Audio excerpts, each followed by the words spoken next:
আজকের গল্প বিকৃত। নরসিংদী থেকে গল্পটি পাঠিয়েছেন তুহিন। যখনকার কথা বলছি তখনকার যুগে যোগাযোগ ব্যবস্থা ততটা উন্নত ছিল না, বিধায় যাতায়াতে ট্রেনই ছিল প্রধান মাধ্যম। নানা বাড়িতে যাওয়ার জন্য মা আমাকে আদর করে কোলে পিঠে আগলে আমাদের পাড়া গা থেকে 1.5 মাইল পায়ে হেঁটে এসে ট্রেনে চড়ে তার পিত্রালয়ে আসতেন। কিশোর বয়সে আমার প্রয়াত বাবার মুখে তখনকার ঢাকা জাদুঘর, চিড়িয়াখানা ও নবাব বাড়ি অর্থাৎ আহসান মঞ্জিলের নানান কাহিনী শুনে ঢাকা আসার বায়না ধরলে আমার পরম শ্রদ্ধাভাজন এবং অতিশয় ভ্রমণবিলাসী ভালো মানুষ আব্বা অতি সহজেই রাজি হলেন। অবশ্য এর আগেও কয়েকবার ক্যান্টনমেন্টে 2 খালুজানের কোয়ার্টারে বেরিয়েছি, তবে সেসব স্মৃতি আজ আর তেমন মনে নেই। নির্দিষ্ট করে কিছু ঐতিহাসিক ও দর্শনীয় স্থান পরিভ্রমণ তথা অজানাকে জানা, অচেনাকে চেনা আর অদেখাকে দেখার দুর্বার আকাঙ্ক্ষা আর অদম্য বাসনাকে পুলকিত চিত্তে কোনো এক কাক ডাকা ভোরে বিছানা ছেড়ে আব্বার সঙ্গে রওনা দিয়েছিলাম। আমি বাচ্চা মানুষ বিধায় আব্বা শুধু ওনারই টিকিট কেটে আমাকে নিয়ে ট্রেনে উঠলেন। সৌভাগ্যক্রমে বসার জন্য আব্বা একটি আসনও পেয়ে গেলেন। পশ্চিমমুখী ট্রেন যাত্রায় আব্বার সিট দক্ষিণ পাশে জানালা ঘেঁষে। উত্তরমুখ হয়ে বসা মাঝবয়সী পাজামা পাঞ্জাবি পরিহিত কিন্তু শ্বশ্রুমণ্ডিত আমার প্রিয় বাবার সেদিনের চমৎকার সেই মুখখানি আজও আমার চোখে উজ্জ্বল তারার মতো জ্বলজ্বল করে ভেসে ওঠে। বসলাম আব্বার কোলে।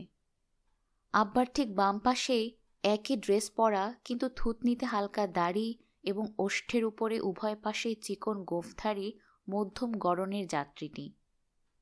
টুপিহীন কালো কেশ ভর্তি মাথাতে কাঠমোল্লার মতোই লাগছিল। এখন আন্দাজ করি লোকটার বয়স তখন 30-এর কোঠাতে ছিল। যথাসময়ে ট্রেন ছাড়ার মাধ্যমে আমাদের যাত্রা শুরু হলো।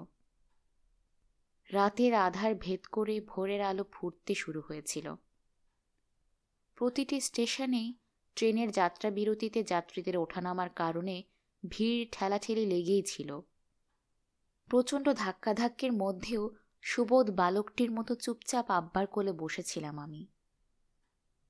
এক পর্যায়ে একটা স্টেশন থেকে ট্রেন ছাড়তেই পাশে বসা ওই হুজুর যেন ভদ্রতা দেখাতে আব্বার কাছ থেকে আমাকে টেনে ওনার কোলে নিয়ে বসালেন।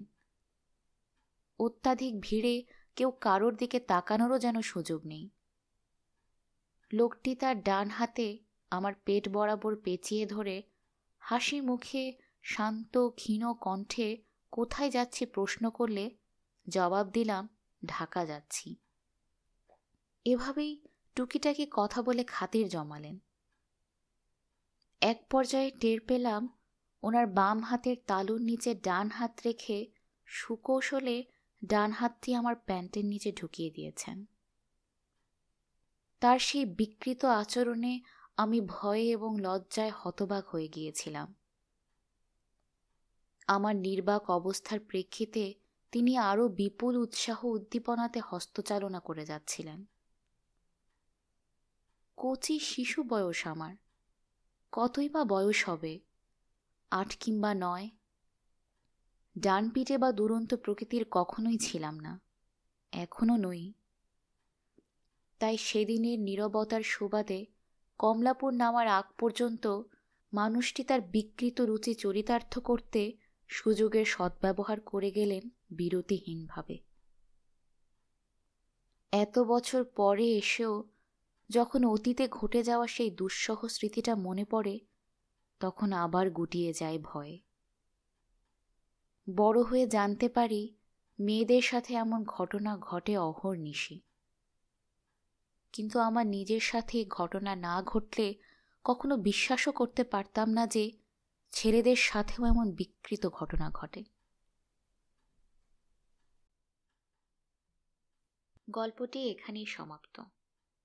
কেমন লাগলো এই গল্প শুনে কমেন্ট করে জানান আমাকে, আর শেয়ার করে অন্যদের জানান এই গল্পটা। সাবস্ক্রাইব করে না থাকলে এখনই করে ফেলুন। আপনার গল্পের অপেক্ষায় থাকলাম। আজকের মতো বিদায়।